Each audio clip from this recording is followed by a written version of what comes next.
Remember when we used to bring props and you'd yell at me? It's an Easter egg. Oh. Did you do an Easter egg hunt? I did not do an Easter egg hunt.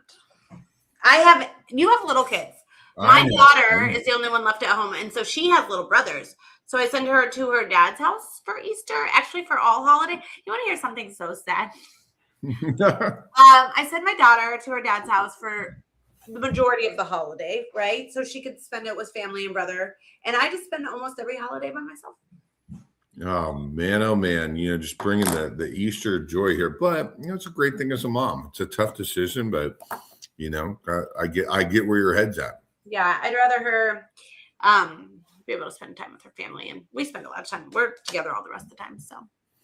And your daughter, Bestway International and Navardi Construction, be really proud that Lily made the JV cheerleading team, which is really hard to do. Well, not say JV like that. She made the high school cheer team. All the freshmen are put on JV, and then the rest are put on varsity if you make it at all.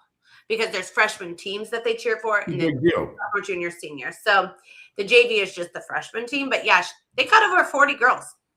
Yeah, it's a tough deal. Well, you know what? It speaks to character and hard work. And, if there's anything Bestway International and Navardi Construction teach us, it's to have a good happy hour, make people laugh, and hard work. Hard work does pay off. There's something going on that I can't talk about now, but she got to see in real time. You will see it when it happens, but she got to see real time how hard work pays off. And also, she's in junior high. So junior high is hard to navigate as a girl. I think probably just in general, but definitely as a girl. And so we've been learning a lot about, which is a good lesson to learn. It doesn't matter what people say about you, as long as you know what you're doing is right and you know what you're doing is good and you work hard, it all pays off in the end. And she's getting in real time what that looks like. And that's super exciting. So. Oh, that is very exciting. We got a no-show guest today. I don't know where our guest is. I hope that they're okay. But since we mark it, I'm going to talk about it. Joel Barrett, we can't find him. If you know where he is, send him our way. But Joel Barrett will not be joining the show today. We really don't know where he is. So we are concerned. But we have one amazing guest that neither one of us has ever met. So pretty excited about that. How was your Easter, though? One Easter egg hunt, some soccer games, some baseball games, and time with the grandparents. So it was a good, beautiful weekend. Yeah, it sounds really, really good.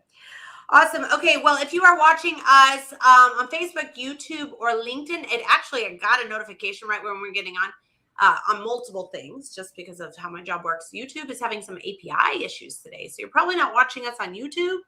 Or if we're watching something on YouTube and it went out, that's why they're having some API issues. But they're pretty good. They'll get up pretty quickly. So we might be on YouTube by the time you see this. And then let us know if you're watching on YouTube, Facebook, or LinkedIn. Besides that, let's just jump into it. What do you think about that? Let's dance. Well, we're going to do the drum roll. Our guest today is Leslie. Hi, Leslie. How are you, Leslie? Hello. Well, we're just going to jump right into it. Who are you? What do you do? And how did you get to Kansas City? Right. Well, I'm Leslie Scott, and I got to Kansas City because I got a job at DST. And for those who remember DST, used to be a really big employer, and it's what brought me to Kansas City. I commuted about 6 months from Topeka, where I lived, and made the jump, and it'll be 30 years next year, I guess. So it's been a long time. And what do I do? Gosh, well, I'm a nonprofit professional. I wear a couple of hats. I'm the Digital Inclusion Program Manager at KC Digital Drive. We're a civic nonprofit organization with a mission to make Kansas City a digital leader. Genesis was really the arrival of Google Fiber to Kansas City, so unprecedented gigabit speed.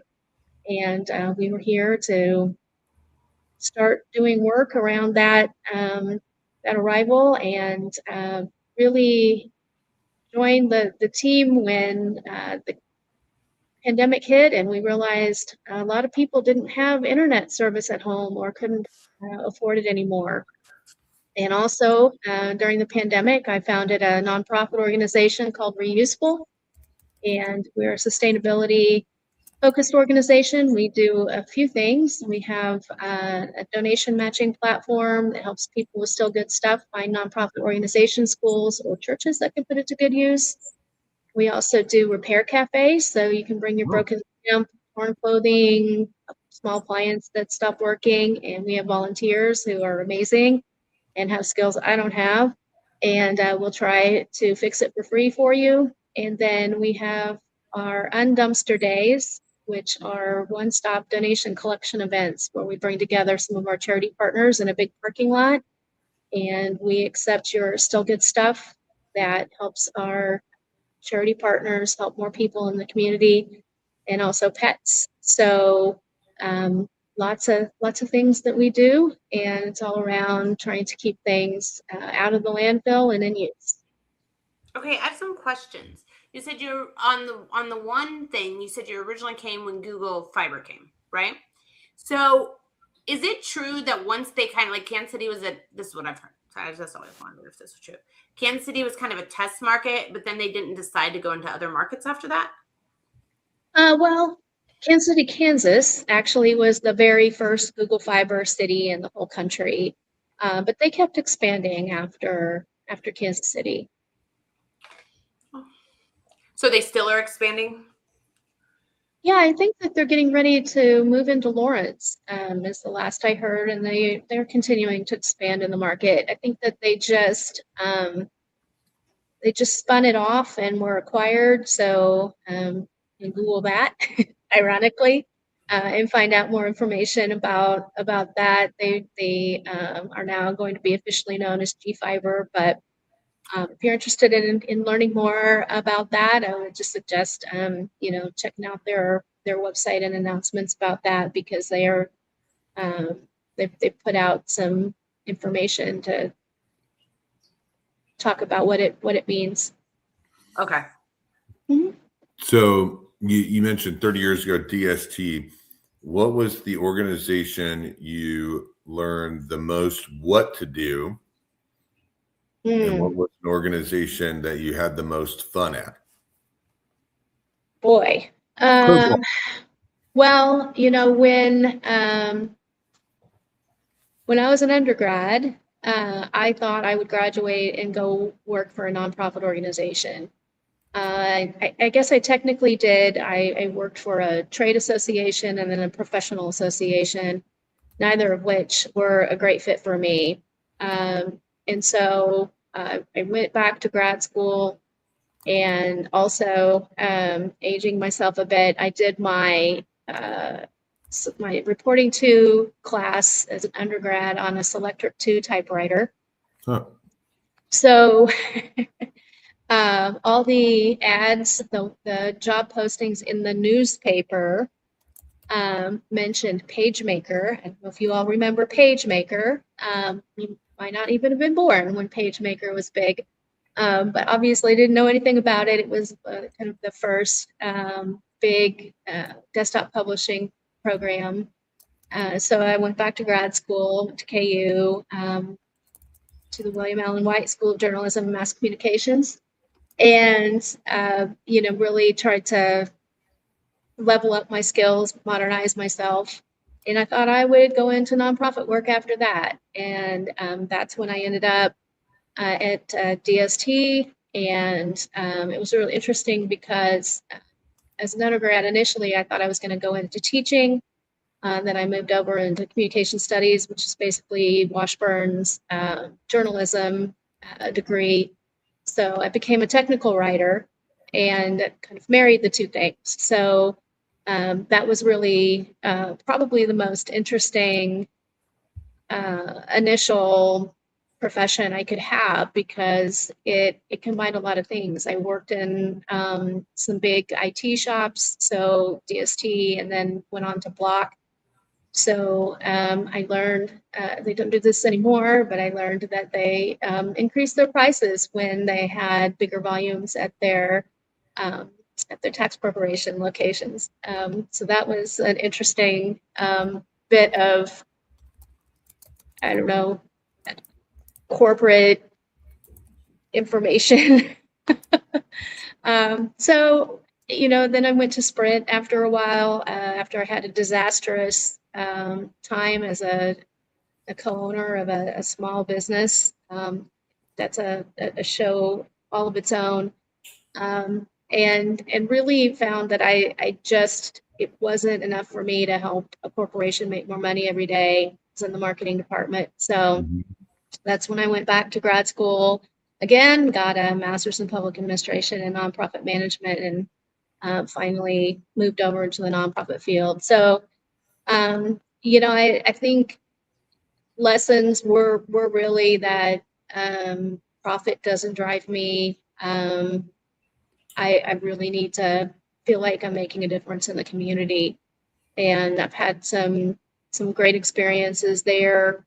From very small nonprofits like Connecting for Good, where we were helping people learn how to use computers for the first time, and that's still part of my work. So, I think we think about the fact that we've been using computers so much, technology for so long, but there are still people who are left out and left behind. So I hope I didn't spoil my second question, which is, what is the most pivotal point in your career, or pivotal points? So I hope I didn't spoil it. Yeah, I think I talk to young people all the time about, makes me sound like I'm so ancient, but one thing that I think is important to understand, when you're trying to figure out what you want to major in college. I mean, obviously it has to be interesting to you, but what you end up majoring in is probably not what you're going to end up doing as a career. So find on something you like, something that hopefully is marketable, but don't spend too much time worrying about it being the exact right thing. And so I don't know if I can think of one, pivotal moment, because I think, there's just been a lot of small experiences that have just sort of shifted my path. And what's really interesting is thinking about, where I am and going backwards. That retrospective look is always so interesting, because you're like, oh, well, that led me here, and that led me here, and then that led me here, and it's just how all these dots connect, and you don't see it at the time, but I mean, I think that it's just a really interesting thing to look back to see what your path has been, and what got you here, and how you really didn't see it, but when that hindsight's 2020, and you're able to really you're able to see how all those experiences got you to this point. So not a great answer, but I just don't know that there's any one pivotal thing. I think, getting a job in Kansas City was really important, because living in a smaller town like Topeka was probably not ever going to be a great fit for me. So maybe that's my long answer to short answer. Taylor Swift calls that the invisible string. Yeah. I think based off your timeline, we're probably close to the same age, and I think that that's part of this age. You start to see all of that. Yeah, I mean, it's I know you're not really supposed to do this, but it's kind of crazy to me that I'm less than 2 years out from 60, and that just seems so old. And I don't know where the time went. I mean, I know that that's a really common feeling, but it feels like it was a long time and a really short time all at once. I don't even know how to explain it, but When I think about the fact that 1999 seemed so far away when Prince's song came out, and then now it's 27 years ago, it blows my mind. Yeah. That's so funny. And my teenager loves that song now. I'm like, Aaron, can I ask a question before we do the last one? absolutely. So, Leslie, tell us a little bit about the radio show that you used to do. Oh, yeah. So I got voluntold that I was going to be one of a group of hosts for a show called Core Conversations on One Kansas City Radio. It's a low power nonprofit community radio station. I was on the board, and the founder was like, send an email to I don't know, 3 or 4 of us, and I was the only one who obeyed. So it was basically, do you know Fresh Air? No. Okay, so you're not an NPR fan, clearly. I'm an NPR fan, but I don't. Fresh Air, I've not heard of it. Very gross. It's usually on in the evenings. She's an icon. I mean, she interviews very famous people, and I interviewed people who I thought deserved to be known about. So mostly it was focused on people of color, women. I did a show with a kid who's now on one of the guests on the book shows that Steve Kraske does, which is amazing on Up to Date, to see her grow. And musicians, artists, I mean, just trying to highlight, people who might not necessarily get the love that they should. So, yeah, I had 100 and I don't know, some episodes, and that was a lot of fun. Nice. All right. Well, here is the question. We're on to the last question already. This goes so fast. So first of all, I want to pull this up here so everybody can scan this while you answer this question. This links, can you tell them what this links to? That links to our website, to Reuseful's website, and we've got all kinds of information. If you go to our calendar, you can see tons of events that we have coming up. It's Earth Month, so lots happening, and would love to have you get involved. We always need volunteers, so if this organization resonates with you and the work we do, we'd love to have you help us out. Amazing. All right. And that leads to this question. How are your 2026 goals coming along now that we're in Q2? And what else can the Kansas City community do to help you get there?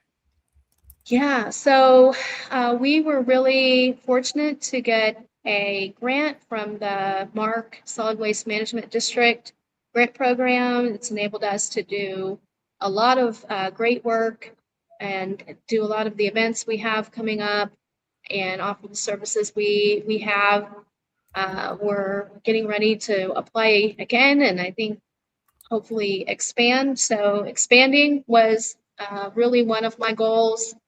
And we're also partnering with some different municipalities in the city of Shawnee and City of Overland Park, who really got us started on our repair cafes and gave us the idea for Undumpster Day too, by the way. Their recycling extravaganza is on Saturday, I believe. So, I think that they're going well, the goals, but it's a lot, and we're very small.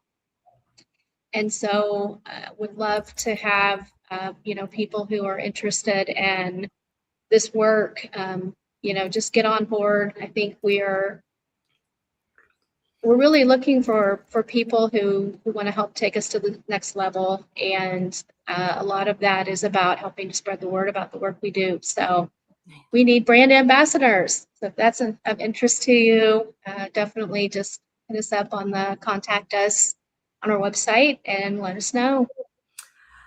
Amazing. Well, thank you so much for joining us, Leslie. We really appreciate you. Held it like you're an only guest and you held it together so good. If anyone sees Joel, let us know, because he needs to tell Leslie thank you, because Leslie killed it today all on her own. Yep. Good job. Thank you so much, Scott, for being a great co-host, and thank you so much to our sponsors, Bestway International and Vardy Construction. As always, same time, same place next week. We'll see you later. Bye, guys.